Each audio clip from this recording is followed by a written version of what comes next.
Welcome to Business Book Daily. Today I'm breaking down a book about what startup life really looks like before the headlines, the funding rounds, and the polished success story. I'll give you the big ideas, the practical business lesson, and 3 sharp insights you can post to LinkedIn today. Let's go. But first, a word from our sponsor. Want to grow your revenue without adding to your payroll? A lot of smart operators are hiring commission-only reps and are experienced salespeople who only get paid when they produce results. If that sounds like a smarter way to scale, post your opportunity at commissiononly.com. Thousands of motivated reps are actively looking for performance-based roles right now. Commissiononly.com. Today's book is Founders at Work by Jessica Livingston. Livingston is a co-founder of Y Combinator, and in this book she interviews founders about what the early days of building actually felt like before success looked obvious. That's what makes the book useful. It isn't built on neat theories or polished hindsight. It's built on messy, honest stories from people figuring things out in real time. The core idea is simple. Great companies rarely start with a perfect plan. They usually start with rough products, limited resources, uncertain direction, and founders who keep moving anyway.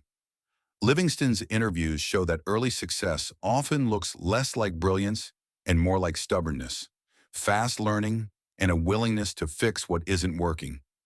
That matters because a lot of people wait too long to start. They want the perfect offer, the perfect product, the perfect pitch, or some magical sign that the timing is right. This book pushes the other way. Progress usually comes from starting before everything feels ready, getting real feedback, and adjusting faster than everyone else. One of the strongest lessons here is that motion teaches faster than planning. Many of the founders in the book didn't begin with some flawless strategy. They built something basic, showed it to users, learned what people actually cared about, and kept improving from there. That's a far more useful model for most businesses than waiting for certainty. Another big lesson is how important it is to stay close to customers. The founders who got smarter fastest were usually the ones paying real attention to what users were doing, not just what they claimed they wanted. They noticed where people got stuck, what they ignored, what excited them, and what made them come back. Livingston also shows how constraints can actually help. A small team, a small budget, and limited time can force clarity. When you don't have much room for waste, you find out quickly what matters and what doesn't. Bigger companies often have more resources and less focus. Smaller companies often have fewer resources and better instincts because they have to. And maybe the most honest lesson in the book is this: persistence matters more than startup mythology likes to admit. These founders weren't gliding through some elegant rise to success. They were dealing with setbacks, confusion, technical problems, rejection, and long stretches where the business still looked shaky. What separated them was simple. They kept solving the next problem. So how do you apply this? Start by finding one area in your business where you've been waiting for more certainty than you actually need. Then turn that into a small test. Put the stripped-down version in front of real customers and watch what happens. Next, tighten your feedback loop. Don't rely only on reports, assumptions, or secondhand opinions. Talk to customers directly. Find out what they value, where they hesitate, and why they choose you or ignore you. Then use your constraints better.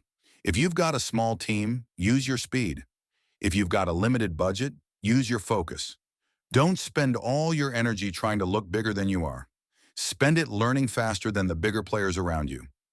Now, here are 3 insights worth sharing. First, startup success usually looks obvious only after it works. In real time, it looks like messy execution and fast learning.